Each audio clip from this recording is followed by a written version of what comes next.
Hi all welcome back to my channel Chaitra Ashok vlogs.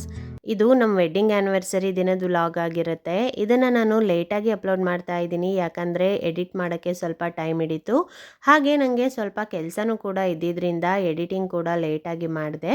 ಹಾಗಾಗಿ ಇವತ್ತು ನಾನು ಈ ವ್ಲಾಗನ್ನು ನಿಮ್ಮ ಜೊತೆ ಶೇರ್ ಮಾಡ್ಕೊಳ್ತಾ ಇದ್ದೀನಿ. ಯಾರೆಲ್ಲ ಈ ವಿಡಿಯೋನ ನೋಡ್ತಾ ಇದ್ದೀರಾ ಎಲ್ಲರೂ ಕೂಡ ಸಬ್ಸ್ಕ್ರೈಬ್ ಮಾಡಿಕೊಂಡು ಚಾನಲನ್ನು ನೋಡಿ ಫ್ರೆಂಡ್ಸ್.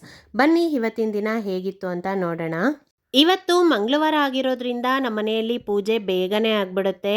ಪ್ರತಿ ಮಂಗಳವಾರ ನಮ್ಮ ಯಜಮಾನರು ಚಾಮುಂಡೇಶ್ವರಿ ದೇವಸ್ಥಾನಕ್ಕೆ ಹೋಗಿ ಬರ್ತಾರೆ. ಮಾರ್ನಿಂಗ್ ಅವರು ತಿಂಡಿ ತಿಂದೇನೆ ಹೋಗಿ ತಾಯಿ ದರ್ಶನ ಮಾಡ್ಕೊಂಡು ಬಂದು ಆಮೇಲೆ ತಿಂಡಿ ತಿಂತಾರೆ. ಹಾಗಾಗಿ ನಾವು ಬೆಳಿಗ್ಗೆ ಬೇಗನೆ ಪೂಜೆ ಮುಗಿಸ್ಬಿಡ್ತೀವಿ.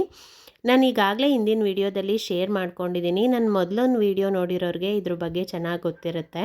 ಇವತ್ತು ನಾನೇ ಬೆಳಿಗ್ಗೆ ಪೂಜೆನ ಬೇಗ ಮುಗಿಸ್ಕೊಂಡೆ. ಆಮೇಲೆ ಹಸ್ಬೆಂಡ್ ಕೂಡ ಪೂಜೆ ಮಾಡಿ ದೇವಸ್ಥಾನಕ್ಕೆ ಹೋದರು. ಇವತ್ತು ಬೆಳಗಿನ ತಿಂಡಿಗೆ ನಾನು ವಾಂಗಿಬಾತನ್ನು ಮಾಡ್ಕೊಂಡಿದ್ದೆ. ವಾಂಗಿಬಾತ್ ಅಂತೂ ತುಂಬ ಚೆನ್ನಾಗಾಗಿತ್ತು ಗೊತ್ತಾ. ಈ ಒಂದು ರೆಸಿಪಿಯನ್ನು ನಾನು ಶಾರ್ಟ್ ವಿಡಿಯೋದಲ್ಲಿ ಶೇರ್ ಮಾಡಿದ್ದೀನಿ. ಚೆಕ್ ಮಾಡಿಲ್ಲ ಅಂದರೆ ಒಂದು ಸಾರಿ ಹೋಗಿ ಚೆಕ್ ಮಾಡಿ. ನನ್ನ ಹಸ್ಬೆಂಡ್ ಕೂಡ ದೇವಸ್ಥಾನಕ್ಕೆ ಹೋಗಿ ಬಂದರು. ಈಗ ಇಬ್ಬರು ಕೂಡ ಒಟ್ಟಿಗೆ ಕುತ್ಕೊಂಡು ತಿಂಡಿ ತಿನ್ಕೊಂಡ್ವಿ. ಅವರು ಕೂಡ ಕೆಲ್ಸಕ್ಕೆ ಹೋಗಿ ಬರ್ತೀನಿ ಅಂತೇಳಿ ಹೊರಟರು. ನಾನು ಸ್ವಲ್ಪ ಮನೆಯಲ್ಲಿ ಸಣ್ಣ ಪುಟ್ಟ ಕೆಲಸಗಳನ್ನೆಲ್ಲ ಮುಗಿಸಿ ಸ್ವಲ್ಪ ಹೊತ್ತು ರೆಸ್ಟ್ ಮಾಡಿ ಈಗ ಈ ಸೀಡ್ನ ನಮ್ಮ ತೋಟದಲ್ಲಿ ನೆಡೋಣ ಅಂತ ಹೋಗ್ತಾ ಇದ್ದೀನಿ. ಈ ಹಣ್ಣಂತೂ ಹೆಲ್ತ್ಗೆ ತುಂಬ ಒಳ್ಳೆಯದು. ಆಲ್ಮೋಸ್ಟ್ ಎಲ್ಲರೂ ಈ ಹಣ್ಣನ್ನು ತಿಂದಿರ್ತೀವಿ. ಇದು ಯಾವ ಹಣ್ಣಿನ ಸೀಡ್ ಅಂತ ಕಾಮೆಂಟಲ್ಲಿ ಮಿಸ್ ಮಾಡದೆ ತಿಳಿಸಿ ಫ್ರೆಂಡ್ಸ್, ಓಕೆನಾ. ನಾನು ಈ ಕಡೆ ತೋಟಕ್ಕೆ ಬಂದರೆ ಇವಳು ಕೂಡ ನನ್ನ ಹಿಂದೆನೇ ಬಂದಿದ್ದಾಳೆ. ಈ ನಾಯಿ ಅಂತೂ ಎಷ್ಟು ಕ್ಯೂಟ್ ಗೊತ್ತಾ. ನಿಜವಾಗ್ಲೂ ಏನೂ ಮಾಡಲ್ಲ. ಮಕ್ಳಿಗಂತೂ ಫುಲ್ಲು ಫೇವ್ರೆಟ್ ಅಂತಲೇ ಹೇಳ್ಬೋದು. ನಮ್ಮನೆ ಹತ್ರ ಎಲ್ಲ ಮಕ್ಕಳು ಇದನ್ನು ಇಷ್ಟಪಡ್ತಾರೆ. ನನ್ನ ಮಗನಿಗಂತೂ ತುಂಬ ಅಂದರೆ ತುಂಬಾ ಇಷ್ಟ ಇವಳಂದರೆ. ಅವಳಿಗೆ ಅಂತಲೇ ಹೊರಗಡೆ ಹೋದಾಗ ಬಿಸ್ಕೆಟ್ಸ್ ಎಲ್ಲ ತೊಗೊಂಡು ಬಂದು ಇಟ್ಕೊಂಡಿರ್ತಾನೆ. ಅವನು ತಿನ್ನಲಿಲ್ಲ ಅಂದರೂ ಪರವಾಗಿಲ್ಲ, ಫಸ್ಟ್ ಇವಳಿಗೆ ಹಾಕಬೇಕು ಅವನು. ಇವಳನ್ನ ಮುದ್ದಾಗಿ ನಾವು ಸ್ಕೂಫಿ ಮತ್ತು ರಾಣಿ ಅಂತ ಕರಿತೀವಿ. ಸ್ಕೂಫಿ ಅಂದರೂ ಓಡ್ ಬರ್ತಾಳೆ, ರಾಣಿ ಅಂದರೂ ಓಡ್ ಬರ್ತಾಳೆ. ನಮ್ಮ ಮನೆ ಗೇಟ್ ಸೌಂಡ್ ಆದರೆ ಸಾಕು ಫಟ್ ಅಂತ ಬಂದು ಗೇಟ್ ಮುಂದೆ ನಿಂತಿರ್ತಾಳೆ. ನಮ್ಮ ಬಿಲ್ಡಿಂಗಲ್ಲಂತೂ ಇವಳು ಎಲ್ಲರಿಗೂ ಫೇವ್ರೆಟ್ ಅಂತಲೇ ಹೇಳ್ಬೋದು. ಎಲ್ಲರೂ ಕೂಡ ಇವಳಿಗೆ ಊಟ ಕೊಡ್ತಾರೆ. ನಾನು ಈ ಕಡೆ ಆ ಸೀಡ್ನ ನೆಡಲಿಕ್ಕೆ ರೆಡಿ ಮಾಡ್ಕೊಳ್ತಾ ಇದ್ದೀನಿ. ಇಲ್ಲಂತೂ ಮಣ್ಣು ತುಂಬಾ ಚೆನ್ನಾಗಿದೆ. ಹಾಗಾಗಿ ಯಾವ ಗಿಡ ಹಾಕಿದ್ರೂ ಕೂಡ ತುಂಬಾ ಚೆನ್ನಾಗಿ ಬರುತ್ತೆ. ನೋಡೋಣ ಇದು ಬರುತ್ತೆ ಅನ್ನೋ ನಂಬಿಕೆಯಲ್ಲಿ ನಾನು ಹಾಕ್ತಾ ಇದ್ದೀನಿ. ಈ ಗಿಡ ಚೆನ್ನಾಗಿ ಬರುತ್ತೋ ಇಲ್ವೋ ಅಂತ ಹೇಳ್ಬಿಟ್ಟು ನೆಕ್ಸ್ಟ್ ವಿಡಿಯೋದಲ್ಲಿ ಖಂಡಿತ ನಿಮ್ಮ ಜೊತೆ ಶೇರ್ ಮಾಡ್ಕೊಳ್ತೀನಿ. ಈಗ ಸೀಡ್ ನೆಡೋ ಕೆಲಸ ಮುಗೀತು. ಹಾಗೆ ನೋಡ್ತಾ ಇದ್ದೆ ಕೆಲವೊಂದು ಗಿಡಗಳಲ್ಲಂತೂ ತುಂಬಾ ಚೆನ್ನಾಗಿ ಹಣ್ಣುಗಳಾಗಿದೆ. ನೋಡಿ, ಜ್ಯೂಸ್ ಹಣ್ಣಂತೂ ತುಂಬ ಚೆನ್ನಾಗಿ ಬಂದಿದೆ. ಅದ್ರ ಜೊತೆಗೆ ಸ್ಮಾಲ್ ಆರೆಂಜ್ ಇದಂತೂ ಹಾಕಿ 5 ಇಯರ್ಸ್ ಮೇಲೆ ಆಯಿತು. ತುಂಬಾ ಚೆನ್ನಾಗಿ ಹಣ್ಣನ್ನು ಕೊಟ್ಟಿದೆ ನಮಗಂತೂ. ಈ ಹಣ್ಣನ್ನು ಹಾಗೆ ಅಂತೂ ತಿನ್ನೋಕ್ಕಾಗಲ್ಲ. ಇದರಲ್ಲಿ ಜ್ಯೂಸ್ ಮಾಡ್ಕೊಳ್ಬೇಕು, ಇಲ್ಲಾಂದರೆ ಟೀ ಮಾಡ್ಕೊಳ್ಬೇಕು. ನಾನು ಜಾಸ್ತಿ ಟೀ ಮತ್ತು ಜ್ಯೂಸ್ ಎರಡಕ್ಕೆ ಈ ಹಣ್ಣನ್ನು ಯೂಸ್ ಮಾಡ್ತೀನಿ. ಹಾಗೆ ತಿಂದ್ರಂತೂ ತುಂಬ ಹುಳಿ ಇದೆ. ಈಗಂತೂ ಅವಾಗವಾಗ ಮಳೆ ಬರ್ತಾನೆ ಇದೆ. ಹಾಗಾಗಿ ಗಿಡಗಳಂತೂ ತುಂಬಾ ಚೆನ್ನಾಗಿ ಬಂದಿವೆ. ನೋಡಿ, ಈ ಗಿಡದಲ್ಲಂತೂ ಈಗಲೇ ಕಡಿಮೆ ಅಂತ ಹೇಳ್ಬೋದು ಹಣ್ಣು. ಫಸ್ಟ್ ಅಂತೂ ಒಂದೊಂದು ಎಲೆಗೂ ಒಂದೊಂದು ಹಣ್ಣು ಇರ್ತಾ ಇತ್ತು. ನಾನು ಕೂಡ ಇವಾಗ ನೆಟ್ಟಿದ್ನಲ್ವಾ ಸೀಡ್, ಅದಕ್ಕೆ ಸ್ವಲ್ಪ ನೀರು ಹಾಕ್ಬಿಡೋಣ ಅಂತೇಳಿ ನೀರು ಹಾಕಿದೆ. ಹಾಗೆ ಈ ಕಡೆ ಪಪ್ಪಾಯ ಗಿಡದಲ್ಲೂ ಕೂಡ ಹಣ್ಣುಗಳಾಗಿದ್ವು, ಅವನು ಕೂಡ ಕಿತ್ಕೊಬಿಡೋಣ ಅಂತ ಕಿತ್ಕೊಳ್ತಾ ಇದ್ದೀನಿ. ತುಂಬಾ ಹಣ್ಣಾದಾಗ ಕೀಳಕ್ ಹೋದ್ರೆ ಅದು ಕೆಳಗೆ ಬಿದ್ದು ಹಾಳಾಗೇ ಬಿಡುತ್ತೆ. ಹಾಗಾಗಿ ಸ್ವಲ್ಪನೇ ಹಣ್ಣಾಗಿದೆಯಲ್ವಾ, ಇವಾಗಲೇ ಕಿತ್ಕೊಂಡ್ಬಿಟ್ರೆ ಬೆಟರ್ ಅಂತೇಳಿ ಇವಾಗಲೇ ಕಿತ್ಕೊಳ್ತಾ ಇದ್ದೀನಿ. ಈಗಾಗಲೇ ಹಿಂದಿನ ವಿಡಿಯೋ ನೋಡಿರೋರಿಗೆ ಗೊತ್ತಿರುತ್ತೆ, ನಾನು ತುಂಬ ಹಣ್ಣಾದಾಗ ಕೀಳಕ್ಕೆ ಹೋದಾಗ ಎಷ್ಟು ಹಣ್ಣು ಕೆಳಗೆ ಬಿದ್ದು ಹಾಳಾಯಿತು ಅಂತ ಹೇಳ್ಬಿಟ್ಟು. ನೋಡಿ, ಇಷ್ಟು ಹಣ್ಣಾಗಿದೆ. ಈಗ ಕಿತ್ಕೊಂಡ್ಬಿಟ್ರೆ ಬೆಟರು, ಕೆಳಗೆ ಬಿದ್ದರೂ ಹಾಳಾಗಲ್ಲ. ಈ ಹಣ್ಣಿನ ಟೇಸ್ಟ್ ಅಂತೂ ತುಂಬಾ ಚೆನ್ನಾಗಿದೆ ಗೊತ್ತಾ. ಎಷ್ಟು ಸ್ವೀಟ್ ಆಗಿದೆ ಅಂತ ಹೇಳಿದ್ರೆ ಬಾಯಿಗಿಟ್ರೆ ಕರ್ಗೋಗ್ಬೇಕು, ಅಷ್ಟು ಸ್ವೀಟ್ ಆಗಿದೆ. ಹಾಗಾಗಿ ಈ ಪಪ್ಪಾಯ ಹಣ್ಣನ್ನು ವೇಸ್ಟ್ ಮಾಡಲಿಕ್ಕೆ ನಮಗೆ ಇಷ್ಟನೇ ಆಗೋದಿಲ್ಲ. ಈ ಹಣ್ಣನ್ನು ತಿಂದಿದ್ದಾದ್ಮೇಲೆ ನಾವು ಆ ಸೀಡ್ನ ತಗೊಂಡು ಬಂದು ನಮ್ಮ ಈ ತೋಟದಲ್ಲೇ ಹಾಕಿರ್ತೀವಿ. ಇದರಿಂದ ಏನಾಗುತ್ತೆ ಗೊತ್ತಾ, ಈ ಪಪ್ಪಾಯ ಹಣ್ಣಿನ ಗಿಡ ಇದೆಯಲ್ಲ, ಇದರಲ್ಲಿ ಪಪ್ಪಾಯ ಖಾಲಿ ಆಗೋಷ್ಟರಲ್ಲಿ ನಮ್ಗೆ ಇನ್ನೊಂದು ಪಪ್ಪಾಯ ಹಣ್ಣಿನ ಗಿಡ ಬೆಳ್ಕೊಂಡಿರುತ್ತೆ. ಆವಾಗ ನಮಗೆ ಪಪ್ಪಾಯ ಹಣ್ಣು ಕೊರತೆನೇ ಇರೋದಿಲ್ಲ. ಕಂಟಿನ್ಯೂಸ್ ಆಗಿ ಪಪ್ಪಾಯ ಸಿಗ್ತಾ ಇರುತ್ತೆ ನಮಗೆ. ನನಗೆ ಕೈಗೆ ಎಟ್ಕೋ ಅಷ್ಟು ಹಣ್ಣನ್ನು ಕಿತ್ಕೊಂಡಿದ್ದೀನಿ. ಇವಾಗ ಇನ್ನೂ ಮೇಲೆ ಹಣ್ಣಿದೆ, ಆದರೆ ಕೈಗೆ ಎಟ್ಕಿಸ್ತಾ ಇಲ್ಲ ಅದು. ಹಾಗಾಗಿ ಹಸ್ಬೆಂಡ್ ಬಂದಮೇಲೆ ಕಿಳಿಸ್ಕೊಂಡ್ರೆ ಆಯಿತು ಅಂತ ಹೇಳಿ ಸಿಕ್ಕಿರುವಂತಹ 5 ಹಣ್ಣನ್ನು ತೊಗೊಂಡು ಬಂದೆ. ಅದರಲ್ಲಿ 1 ಹಣ್ಣನ್ನು ಪಕ್ಕದ ಮನೆಯವ್ರಿಗೆ ಕೊಟ್ಟು ಮಿಕ್ಕಿದ 4 ಮನೆಗೆ ತೊಗೊಂಡು ಹೋಗ್ತಾ ಇದ್ದೀನಿ. ಇವಾಗ ಈವ್ನಿಂಗಿಂದ ವ್ಲಾಗ್ನ ಕಂಟಿನ್ಯೂ ಮಾಡ್ತಾ ಇದ್ದೀನಿ. ಇವತ್ತು ವೆಡ್ಡಿಂಗ್ ಆ್ಯನಿವರ್ಸರಿ ಇರೋದ್ರಿಂದ ಊಟನ ಹೊರಗಡೆನೇ ಮಾಡೋಣ ಅಂತ ಹೇಳಿದ್ರು ಹಸ್ಬೆಂಡು. ಹಾಗಾಗಿ ಎಲ್ಲರೂ ರೆಡಿಯಾಗಿ ಈಗ ಹೊರಡ್ತಾ ಇದ್ದೀವಿ. ಇನ್ನೇನು ಹೊರಡಬೇಕು ಆ ಟೈಮಲ್ಲಿ ನನ್ನ ಮಗ ಅವ್ರ ಅಪ್ಪಂಗೆ, ಅಪ್ಪ ಜೋಕಾಲಿ ಮೇಲೆ ಕುತ್ಕೊಳ್ಳಪ್ಪ ತೂಗ್ತೀನಿ ಪ್ಲೀಸ್ ಅಪ್ಪ ಅಂತ ಹೇಳ್ಬಿಟ್ಟು ಅವ್ರ ಅಪ್ಪನ ಜೋಕಾಲಿ ಮೇಲೆ ಕೂರಿಸಿ ತೂಗ್ತಾ ಇದ್ದಾನೆ.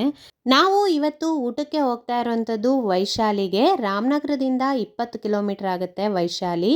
ಈ ಹೋಟೆಲಲ್ಲಿ ಮಾಡುವಂಥ ಬಿರಿಯಾನಿ ನನ್ನ ಮಗನಿಗಂತೂ ತುಂಬಾ ಇಷ್ಟ ಆಗುತ್ತೆ, ಹಾಗೆ ನಮಗೂ ಕೂಡ ತುಂಬ ಇಷ್ಟ ಆಗುತ್ತೆ. ಹಾಗಾಗಿ ಇವತ್ತು ಅಲ್ಲಿಗೆ ಊಟಕ್ಕೆ ಹೋಗೋಣ ಅಂತ ಹೇಳ್ಬಿಟ್ಟು ಹೋಗ್ತಾ ಇದ್ದೀವಿ. ನಮ್ಮ ಜೊತೆಗೆ ನಮ್ಮ ಫ್ರೆಂಡ್ ಫ್ಯಾಮಿಲಿ ಕೂಡ ಬರ್ತಾ ಇದ್ದಾರೆ. ಅವರು ಕೂಡ ಅವಾಗವಾಗ ವೈಶಾಲಿಗೆ ಹೋಗಿ ಊಟ ಮಾಡ್ತಾರೆ. ಅಲ್ಲಿ ಟೇಸ್ಟ್ ಅವ್ರಿಗೂ ಕೂಡ ತುಂಬಾ ಇಷ್ಟ ಆಗುತ್ತೆ. ಹಾಗಾಗಿ ಎರಡು ಫ್ಯಾಮಿಲಿ ಇವತ್ತು ಒಟ್ಟಿಗೆ ಹೋಗಿ ವೈಶಾಲಿಗೆ ಊಟ ಮಾಡೋಣ ಅಂತೇಳಿ ಹೊರಡ್ತಾ ಇದ್ದೀವಿ. ನಮಗೆ ಸಿಕ್ಕಿರುವಂತಹ ಒಳ್ಳೆ ಫ್ರೆಂಡ್ಸಲ್ಲಿ ಇವರು ಕೂಡ ಒಬ್ಬರು. ಒಳ್ಳೆ ಮನಸ್ಸಿರೋ, ಒಳ್ಳೆ ಹೃದಯ ಇರೋವಂತಹ ಫ್ರೆಂಡ್ಸ್ ಅಂತಲೇ ಹೇಳ್ಬೋದು. ಇವಾಗ ನಾವು ಹೋಟೆಲ್ ಹತ್ರ ಬಂದ್ವಿ. ನನ್ನ ಮಗನಿಗೆ ಫಸ್ಟು ಹೋಟೆಲ್ ಒಳಗಡೆ ಹೋಗಬೇಕು ಅಂತ ಮನಸ್ಸೇ ಆಗಲ್ಲ. ಮೊದಲು ಹೋಗೋವಂಥ ಪ್ಲೇಸ್ ಯಾವುದು ಗೊತ್ತಾ? ಅವನು ವೈಶಾಲಿಗೆ ಬಂದಿದ್ದ ತಕ್ಷಣ ಅವನು ಹೋಗೋವಂಥ ಫೇವ್ರೆಟ್ ಪ್ಲೇಸ್ ಅವನದು ಯಾವುದಪ್ಪ ಅಂತ ಹೇಳಿದ್ರೆ, ನೋಡಿ ನೀವೇ ನೋಡಿ ಎಲ್ಲಿಗೆ ಹೋಗಿದ್ದಾನೆ ಅಂತ ಹೇಳ್ಬಿಟ್ಟು. ನನ್ನ ಫ್ರೆಂಡ್ ಅವ್ರ ಮಗಳಿಗೂ ಕೂಡ ಇದೇ ಪ್ಲೇಸ್ ಇಷ್ಟಪಡ್ತಾರೆ. ಇಬ್ರಿಗೂ ಕೂಡ ಇದೇ ಪ್ಲೇಸ್ ಇಷ್ಟ. ನೋಡಿ ಎಷ್ಟು ಚೆನ್ನಾಗಿ ಕ್ಯೂಟಾಗಿದ್ದಾವೆ ಅಂತ ಮೊಲ ಅಂತ ಹೇಳ್ಬಿಟ್ಟು. ನಮಗೂ ಇಲ್ಲಿಗೆ ಮನಸ್ಸೆಳೆಯುತ್ತೆ. ಫಸ್ಟು ಒಳಗಡೆ ಹೋಗಬೇಕು ಅನ್ಸೋದೇ ಇಲ್ಲ.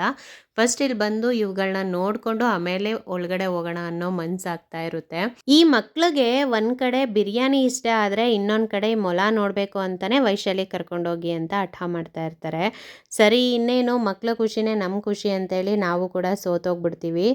ಬಂದಿದ್ದೆ ಅರ್ಧ ಗಂಟೆ ಟೈಮ್ ಇಲ್ಲೇ ವೇಸ್ಟ್ ಮಾಡಿದ್ದಾರೆ. ಬನ್ನಿ ಹೊಟ್ಟೆ ಹಸಿತಾ ಇದೆ ಊಟ ಮಾಡೋಣ ಅಂದರು. ನಾವು ಬರಲ್ಲಪ್ಪ, ನಾವು ಮೊಲದ ಜೊತೆ ಆಟಾಡಬೇಕು ಅಂತ ಹೇಳ್ಬಿಟ್ಟು ಬರ್ತಾನೆ ಇಲ್ಲ. ಸರಿ ಆಟಾಡ್ಕೊಳ್ಳಿ ಅಂತೇಳಿ ನಾವು ಕೂಡ ವೆಯ್ಟ್ ಮಾಡ್ತಾ ಇದ್ವಿ. ಪ್ರತೀಕ್ಷಾ ಅಂತೂ ಮೊಲ ಇಟ್ಕೊಳ್ಳೋಕ್ಕೆ ತುಂಬ ಇಷ್ಟಪಡ್ತಾ ಇದ್ದಾಳೆ. ಆದರೆ ಅವಳಿಗೆ ಭಯ ಕೂಡ ಆಗ್ತಾ ಇದೆ. ಟಚ್ ಮಾಡಿದ್ರೆ ಎಲ್ಲಿ ಕಚ್ಬಿಡುತ್ತೋ ಅಂತ ಭಯ. ನೋಡಿ ನೋಡಿ ನೋಡಿ ನೋಡಿ ಎಷ್ಟು ಕ್ಯೂಟ್ ಅಂದರೆ ಮಕ್ಳುಗಳು. ನಿಜವಾಗ್ಲೂ ಮಕ್ಳ ಜೊತೆ ಇದ್ರೇನೆ ಒಂಥರ ಮನಸ್ಸು ಚೆನ್ನಾಗಿರುತ್ತೆ ಮಕ್ಳದು. ಹಾಗೆ ಇಲ್ಲಿ ಕೆಲವೊಂದು ಬರ್ಡ್ಸ್ನ ಸಾಕಿದ್ದಾರೆ. ಎಷ್ಟು ಕ್ಯೂಟ್ ಆಗಿದ್ದಾವೆ ಗೊತ್ತಾ? ಆ ಸೌಂಡ್ ಅಂತೂ ಚಿಲಿಪಿಲಿ ಅಂತ ಸೌಂಡ್ ಮಾಡ್ತಾ ಇರ್ತಾವಲ್ವಾ, ಅದನ್ನು ಕೇಳೋಕ್ಕೆ ಒಂಥರ ಚಂದ. ಈ ಮೊಲ ಅಂತೂ ಹೆಂಗೆ ಓಡಾಡ್ತಾ ಇದೆ ಗೊತ್ತಾ? ಕ್ಯಾರೆಟ್ ಪೀಸ್ ಕೊಡಲಿ ಅಂತೇಳಿ ಆ ಕಡೆಯಿಂದ ಈ ಕಡೆ, ಈ ಕಡೆಯಿಂದ ಆ ಕಡೆ ಓಡಾಡ್ತಾ ಇತ್ತು. ತುಂಬ ಕ್ಯೂಟ್ ಆಗಿದ್ವಪ್ಪ. ಅದಕ್ಕೆ ಅಲ್ಲಿ ಸೆಕ್ಯೂರಿಟಿ ಅಂಕಲ್ ಇದ್ರಲ್ವಾ, ಅವರು ಕ್ಯಾರೆಟ್ ಪೀಸ್ನೆಲ್ಲ ಕಟ್ ಮಾಡಿ ಕೊಡ್ತಾ ಇದ್ರು, ತಿನ್ನಿಸಿ ಮಕ್ಕಳೇ ಮೊಲಗಳಿಗೆ ಅಂತ ಹೇಳ್ಬಿಟ್ಟು.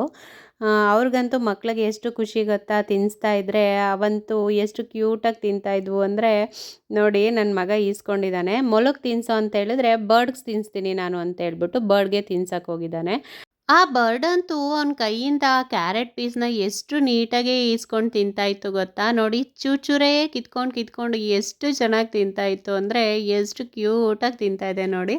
ಅದಕ್ಕೆ ನಾನು ಕೂಡ ಸೆಕ್ಯೂರಿಟಿ ಅವ್ರ ಹತ್ರ ಕೇಳಿಬಿಟ್ಟು, ಕೊಡಿ ಅಂಕಲ್ ನಾನು ಮೊಲ ಎತ್ಕೊಳ್ತೀನಿ, ನಾನು ಕೂಡ ಅದಕ್ಕೆ ಕ್ಯಾರೆಟ್ ಪೀಸ್ ತಿನ್ನಿಸ್ತೀನಿ ಅಂತ ಹೇಳ್ಬಿಟ್ಟು ಈಸ್ಕೊಂಡು ತಿನ್ನಿಸ್ತಾ ಇದ್ದೀನಿ. ಅದನ್ನು ಕೈಯಲ್ಲಿ ಇಟ್ಕೊಂಡಿದೆ ಅಲ್ವಾ, ಎಷ್ಟು ಸಾಫ್ಟ್ ಆಗಿತ್ತು ಗೊತ್ತಾ? ಅದಂತೂ ಒಳ್ಳೆ ಮಗು ಥರ ಮಲ್ಕೊಂಡಿತ್ತು ಕೈ ಮೇಲಂತೂ.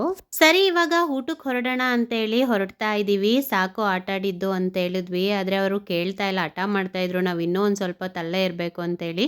ಸರಿ ಊಟ ಮಾಡ್ಕೊಂಡು ಬರ್ತೀವಲ್ವಾ, ಅವಾಗ ಒಂದು ಸ್ವಲ್ಪ ಆಟಾಡ್ಕೊಳ್ಳೋರಂತೆ ನಡೀರಿ ಅಂತೇಳಿ ಇವಾಗ ಊಟಕ್ಕೆ ಬಂದ್ವಿ. ಅಷ್ಟರಲ್ಲಿ ನನ್ನ ಫ್ರೆಂಡ್ ಫ್ಯಾಮಿಲಿ ಇದ್ದಾರಲ್ವ, ಅವರು ನಮಗೆ ಸರ್ಪ್ರೈಸ್ ಆಗಿ ಕೇಕ್ ಕಟ್ ಮಾಡ್ಸೋಕ್ಕೆ ಅಂತೇಳಿ ಕೇಕ್ನ ತೊಗೊಂಡು ಬಂದಿದ್ರು.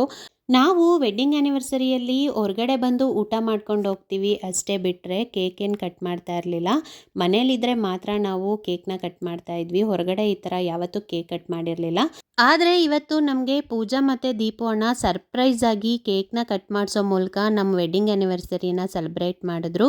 ನಮಗಂತೂ ತುಂಬಾ ಖುಷಿ ಆಯಿತು. ಇಬ್ರಿಗೂ ಕೂಡ ಥ್ಯಾಂಕ್ ಯು ಸೋ ಮಚ್ ಅಂತ ಹೇಳಲಿಕ್ಕೆ ಇಷ್ಟಪಡ್ತೀನಿ. ಕೇಕ್ ಕಟ್ಟಿಂಗ್ ಎಲ್ಲ ಆದಮೇಲೆ ನಾವೀಗ ಊಟದ ಸಮಯ, ಊಟ ಮಾಡ್ತಾ ಇದ್ದೀವಿ. ಮೊದಲಿಗೆ ನಾವಿಲ್ಲಿ ಚಿಲ್ಲಿ ಚಿಕನನ್ನು ಆರ್ಡ್ರ್ ಮಾಡ್ಕೊಂಡಿದ್ವಿ. ಚಿಲ್ಲಿ ಚಿಕನ್ ಅಂತೂ ಸೂಪರ್ ಟೇಸ್ಟಿಯಾಗಿತ್ತು ಗೊತ್ತಾ?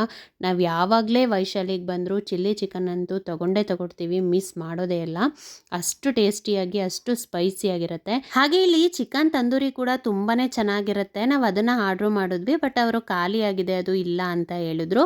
ಅದರಲ್ಲೇ ಚಿಕನ್ ವಿಂಗ್ಸಲ್ಲಿ ತಂದೂರಿ ಇದೆ ಅಂತ ಹೇಳಿದ್ರು, ಚಿಕನ್ ವಿಂಗ್ಸ್ ತಂದೂರಿ. ಸರಿ ಅದನ್ನೇ ಕೊಡಿ, ಯಾವಾಗಲೂ ಟ್ರೈ ಮಾಡಿಲ್ಲ ಅಲ್ವಾ, ನೋಡೋಣ ಹೇಗಿದೆ ಅಂತ ಹೇಳ್ಬಿಟ್ಟು ಅದನ್ನು ಒಂದು ಪ್ಲೇಟ್ ಆರ್ಡ್ರ್ ಮಾಡಿದ್ವಿ. ಟೇಸ್ಟ್ ವೈಸ್ ಅಂತೂ ನನಗೆ ಇದು ತುಂಬಾ ಇಷ್ಟ ಆಯಿತು. ಚಿಕನ್ ತಂದೂರಿಗಿಂತನೂ ಈ ಚಿಕನ್ ವಿಂಗ್ಸ್ ತಂದೂರಿ ಇದೆಯಲ್ಲ ನನಗೆ ಪರ್ಸ್ನಲಿ ತುಂಬಾ ಇಷ್ಟ ಆಯಿತು. ಹಾಗೆ ಮಕ್ಕಳು ತುಂಬಾ ಇಷ್ಟಪಡ್ತಾ ಇದ್ರು ಚಿಕನ್ ಲಾಲಿಪಾಪ್ ಬೇಕು ಅಂತೇಳಿ. ಅದಕ್ಕೆ ಅವ್ರಿಗೂ ಕೂಡ ಚಿಕನ್ ಲಾಲಿಪಾಪ್ನ ಆರ್ಡ್ರ್ ಮಾಡ್ಕೊಂಡಿದ್ವಿ. ಅವರಂತೂ ಇದನ್ನು ತುಂಬಾ ಇಷ್ಟಪಟ್ಟು ತಿಂದರು ಗೊತ್ತಾ. ಟೇಸ್ಟ್ ವೈಸ್ ಅಂತೂ ಸೂಪರ್ ಆಗಿತ್ತು ಅಂತಲೇ ಹೇಳ್ಬೋದು. ಕೊನೆಯದಾಗಿ ಬಿರಿಯಾನಿಯನ್ನು ಆರ್ಡ್ರ್ ಮಾಡ್ಕೊಂಡಿದ್ವಿ. ಬಿರಿಯಾನಿಯಲ್ಲಿ ನಮಗೆ ಮಟನ್ ಬಿರಿಯಾನಿ ತುಂಬಾ ಇಷ್ಟ ಆಗುತ್ತೆ ಈ ವೈಶಾಲಿಯಲ್ಲಿ. ಆದರೆ ಮಕ್ಕಳು ಮಟನ್ ಬಿರಿಯಾನಿಯನ್ನು ಇಷ್ಟಪಡಲ್ಲ. ಹಾಗಾಗಿ ನಾವು ಅವ್ರಿಗೆ ಚಿಕನ್ ಬಿರಿಯಾನಿಯನ್ನು ಆರ್ಡ್ರ್ ಮಾಡ್ಕೊಂಡಿದ್ವಿ. ಇವಾಗ ಇಲ್ಲಿ ಊಟ ಎಲ್ಲ ಮುಗಿಸ್ಕೊಂಡು ನಾವು ಎಂಪೈರ್ಗೆ ಹೋಗ್ತಾ ಇದ್ದೀವಿ. ವೈಶಾಲಿಯ ಅಪೋಸಿಟೇ ಇದು ಇದೆ. ಹಾಗಾಗಿ ಮಕ್ಕಳು ಇಲ್ಲಿಗೆ ಹೋಗಬೇಕು ಅಂತ ಖುಷಿ ಪಡ್ತಾ ಇದ್ರು. ಹಾಗಾಗಿ ಹೋಗೋಣ ಅಂತೇಳಿ ಈಗ ಎಂಪೈರ್ ಹತ್ರ ಬಂದಿದ್ದೀವಿ. ಎಂಪೈರ್ ಹತ್ರ ಯಾಕೆ ಹೋಗೋಕ್ಕೆ ಮಕ್ಕಳು ತುಂಬ ಇಷ್ಟಪಡ್ತಾರೆ ಅಂತ ಹೇಳಿದ್ರೆ, ಇಲ್ಲಿದೆಯಲ್ಲ ನಟ್ಸ್ ಆ್ಯಂಡ್ ಚಾಕೊಲೇಟ್ಸ್ ಅಂತ. ಈ ಶಾಪ್ ಒಳಗಡೆ ಹೋದರೆ ಅವ್ರಿಗೆ ಬೇಕಾಗಿರುವಂತಹ ವೆರೈಟೀಸ್ ಆಫ್ ಥಿಂಗ್ಸ್ ಅವ್ರಿಗೆ ಸಿಗುತ್ತೆ. ಹಾಗಾಗಿ ಅವರು ಅಲ್ಲಿ ಏನಾದರೂ ತಗೊಳ್ಬೋದಲ್ಲ ಅಂತೇಳಿ ಖುಷಿಪಟ್ಟು ಅದರೊಳಗಡೆ ಹೋಗ್ತಾರೆ. ಅವರೇನೋ ಖುಷಿಪಟ್ಟು ಒಳಗಡೆ ಹೋಗ್ತಾರೆ, ಆದರೆ ಆ ರೇಟ್ ನೋಡ್ತಾ ಇದ್ರೆ ನಮಗೆ ತಲೆ ಗಿರ್ಗಿರ್ ಅಂತ ಇರುತ್ತೆ. ಸರಿ, ಹೇಗೂ ಬಂದಿದ್ದೀವಲ್ವಾ, ಅವ್ರಿಗೆ ಇಷ್ಟ ಆಗೋ ಕೆಲವೊಂದು ಐಟಮ್ಸ್ನ ಕೊಡ್ಸಿದ್ರೆ ಅವ್ರಿಗೂ ಖುಷಿ ಆಗುತ್ತೆ ಅಂತೇಳಿ ತಗೊಳ್ಳಿ ಅಂತ ಹೇಳಿದ್ವಿ. ತಗೊಳ್ತಾ ಇದ್ದಾರೆ. ಇಲ್ಲಂತೂ ವೆರೈಟೀಸ್ ಆಫ್ ಚಾಕ್ಲೇಟ್ಸ್ ಇದೆ. ನಾನಂತೂ ಕೆಲವೊಂದು ಚಾಕ್ಲೇಟ್ಸ್ನ ನೋಡೇ ಇಲ್ಲ ಅಂತ ಹೇಳ್ಬೋದು. ಈ ಶಾಪ್ ಅಂತೂ ಮಕ್ಕಳನ್ನ ತುಂಬ ಅಟ್ರಾಕ್ಟ್ ಮಾಡುತ್ತೆ. ಆ ಚಾಕ್ಲೇಟ್ಸ್ಗೋಸ್ಕರನೇ ಮಕ್ಕಳು ಇಲ್ಲಿಗೆ ಬರೋ ಅಂಥದ್ದು. ಸರಿ, ನನ್ನ ಮಗ ನೋಡಿ ಅವ್ನಿಗೆ ಬೇಕಾಗಿರೋಂತಹ ಕೆಲವೊಂದು ಚಾಕ್ಲೇಟ್ಸ್ನೆಲ್ಲ ಸೆಲೆಕ್ಟ್ ಮಾಡಿ ನನ್ನ ಕೈಲೂ ಕೊಡ್ತಾ ಇದ್ದಾನೆ ಮತ್ತು ಅವ್ರ ಅಪ್ಪನ ಕೈಲೂ ಕೊಡ್ತಾ ಇದ್ದ. ಹಾಗೆ ಪ್ರತೀಕ್ಷಾ ಕೂಡ ಅವಳಿಗೆ ಇಷ್ಟ ಆಗುವಂಥ ಕೆಲವೊಂದು ಚಾಕ್ಲೇಟ್ಸ್ನೆಲ್ಲ ಸೆಲೆಕ್ಟ್ ಮಾಡಿ ಎತ್ತಿಟ್ಕೊಂಡಿದ್ದಾಳೆ.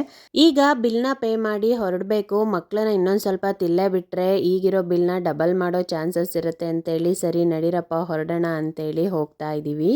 ಹಾಗೆ ನಾವು ಹೋಟೆಲ್ಗೆಲ್ಲ ಹೋಗ್ತೀವಲ್ವ, ಅವಾಗ ಏನಾದರೂ ಊಟ ಮಿಕ್ಕಿದೆ ಅಂತ ಹೇಳಿದ್ರೆ ಅದನ್ನು ವೇಸ್ಟ್ ಮಾಡಲ್ಲ. ಅದನ್ನು ಒಂದು ಕವರ್ಗೆ ಹಾಕೊಂಡು ತೊಗೊಂಡು ಬಂದುಬಿಡ್ತೀವಿ. ನಮಗಿಂತ ಮೊದಲು ನನ್ನ ಮಗ ಫಸ್ಟ್ ಈ ಪ್ಲ್ಯಾನ್ನ ಮಾಡ್ಕೊಳ್ತಾನೆ. ಯಾಕಂದರೆ ರಾಣಿಗೆ ಊಟ ಹಾಕ್ಬೋದಲ್ವಾ. ಹಾಗಾಗಿ ಊಟ ಏನಾದರೂ ಮಿಕ್ಕಿದೆ ಅಂತ ಹೇಳಿದ್ರೆ ಅವ್ನು ಹೇಳೋ ಮೊದಲನೇ ಮಾತೆ, ಅಪ್ಪ ಪ್ಲೀಸ್ ಇದನ್ನು ರಾಣಿ ಕಟ್ಟಿಸ್ಕೊಂಡು ಹೊಟ್ಟೋಗೋಣ ಅಪ್ಪ ಅಂತ ಹೇಳ್ತಾನೆ. ಅದನ್ನು ತಗೊಂಡು ಬಂದು ರಾಣಿಗೆ ಹಾಕ್ತಾನೆ. ಅವಳು ತುಂಬ ಖುಷಿಪಟ್ಟು ತಿಂತಾಳೆ. ಅವನಿಗೂ ಕೂಡ ಇದರಿಂದ ತುಂಬ ಖುಷಿ ಆಗುತ್ತೆ. ಇವತ್ತಿನ ದಿನ ತುಂಬಾ ಖುಷಿಯಾಗಿತ್ತು ಫ್ರೆಂಡ್ಸ್. ನಮ್ಮ ವೆಡ್ಡಿಂಗ್ ಆ್ಯನಿವರ್ಸರಿ ಸೆಲೆಬ್ರೇಷನ್ ಅಂತೂ ತುಂಬಾ ಚೆನ್ನಾಗಾಯಿತು. ಈ ವ್ಲಾಗ್ ಖಂಡಿತ ನಿಮಗೆ ಇಷ್ಟ ಆಗಿದೆ ಅಂತ ಭಾವಿಸ್ತೀನಿ. ಈ ವ್ಲಾಗ್ ಇಷ್ಟ ಆಗಿದ್ದಲ್ಲಿ ಲೈಕ್ ಮಾಡಿ, ಶೇರ್ ಮಾಡಿ, ಸಬ್ಸ್ಕ್ರೈಬ್ ಮಾಡಿಕೊಂಡು ಚಾನಲನ್ನು ನೋಡಿ ಫ್ರೆಂಡ್ಸ್. ಆ ತಾಯಿ ಚಾಮುಂಡೇಶ್ವರಿ ಎಲ್ಲರಿಗೂ ಒಳ್ಳೇದು ಮಾಡಲಿ ಅಂತ ಕೇಳ್ಕೊಳ್ತೀನಿ. ಮತ್ತೆ ಮುಂದಿನ ವ್ಲಾಗಲ್ಲಿ ಸಿಗ್ತೀನಿ. ಟೇಕ್ ಕೇರ್, ಟಾಟಾ, ಬಾಯ್.